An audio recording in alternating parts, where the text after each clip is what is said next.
सदियों पुरानी परंपरा, लजीज पकवान एवं मिलनसार लोग, यहाँ आपको ये सब कुछ मिलेगा। उत्तर पश्चिमी भारत में बसे इस खूबसूरत राज्य का नाम है हिमाचल प्रदेश, जिसका शाब्दिक अर्थ है बर्फीले पहाड़ों का प्रांत। कहते हैं ना कि किसी को खुश करने का रास्ता उसके पेट से होकर गुजरता है, और इस बात को हिमाचल के लोग अच्छी तरह से समझते हैं। और इस बात का एक शानदार उदाहरण है एक ऐसी दावत जो कि हिमाचली धाम के नाम से मशहूर है।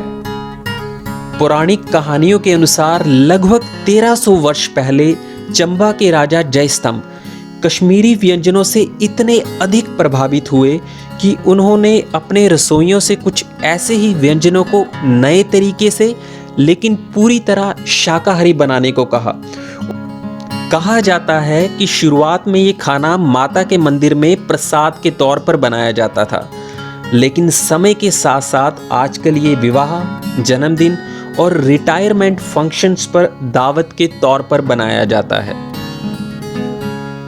हिमाचल के 12 जिलों में ये स्वादिष्ट धाम अलग अलग तरीकों से बनाई जाती है, लेकिन इनमें से कांगड़ी, मंडियाली और चंबियाली धाम काफी प्रचलित है। धाम में प्रयोग होने वाली दालें, चावल, मसाले एवं अन्य सारी सामग्री कुछ दिन पहले ही इकट्ठी कर ली जाती है। जिस किसी के घर पर भी धाम होने वाली होती है, वहां गांव की स्त्रियां इकट्ठी होकर दाल एवं चावल आदि में से कंकड़ निकालकर उन्हें साफ करती हैं। धाम वाले दिन सुबह गांव के लड़के पीने वाले साफ पानी को प्लास्टिक की टंकियों में भरकर इकट्ठा कर लेते हैं।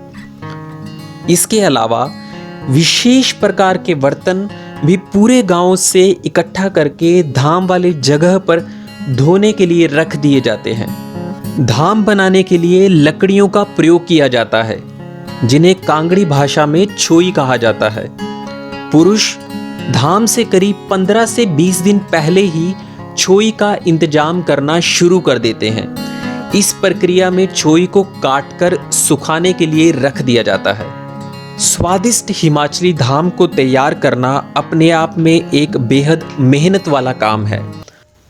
खाना बनाने से परोसने तक का कार्य ट्रेडिशनल शेफ्स यानी कि बोटियों एवं उनके साथी, जिन्हें कामा कहा जाता है, उनके द्वारा किया जाता है। खाना पकाने से परोसने तक बोटी धोती पहनते हैं और ये सारा काम वे नंगे पांव ही करते हैं। इस सारी प्रक्रिया में साफ सफाई का विशेष ध्यान रखा जाता है।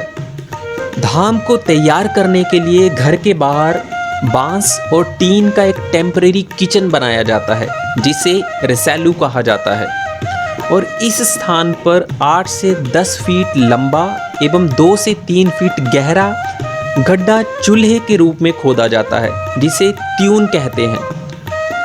खाना बनाने से पहले बोटी त्यून की पूजा करता है और फिर खाना बनाना शुरू किया जाता है।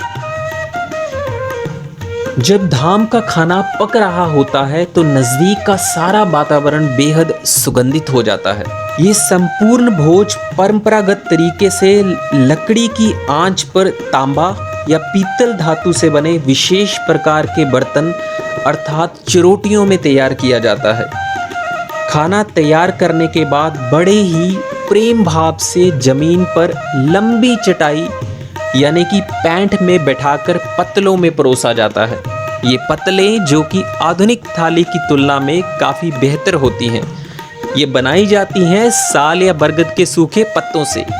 इन पत्तों को आपस में बांस की सुई जैसी बारीक तीलियों से जोड़ा जाता है।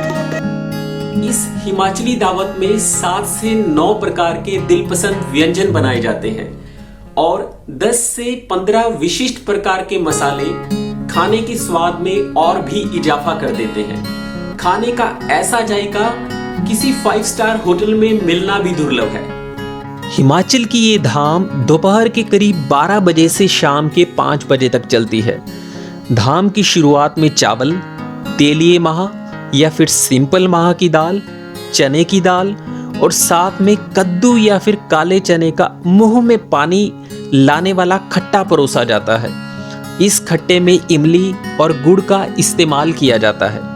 लोहे की कढ़ाई में देर तक पकने के कारण ये खट्टा तीखा, मजेदार एवं घना हो जाता है। उसके बाद मटर पनीर की सब्जी और फिर बेहद पॉपुलर क्विजीन राजमा या फिर सफ़ेद चने का लाजवाब मदरा परोसा जाता है।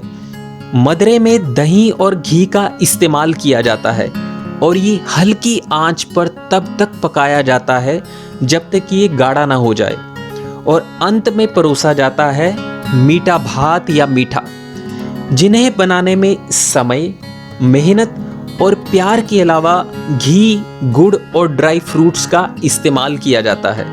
अगर कोई उम्रदराज या बीमार व्यक्ति धाम का स्वाद चखने के लिए नहीं पहुंच पाता है तो ये खाना प्रेम भाव से उसके घर तक पहुंचाया जाता है। अब तक तो ये अतुल्य प्रथा जिंदा है, लेकिन समय की करवट धीरे धीरे इसे छलनी किए जा रही है। आजकल लोग ब्याह शादियां पैलेसेस में करना पसंद कर रहे हैं, जहां पर खाना स्टैंडिंग मोड में परोसा जाता है।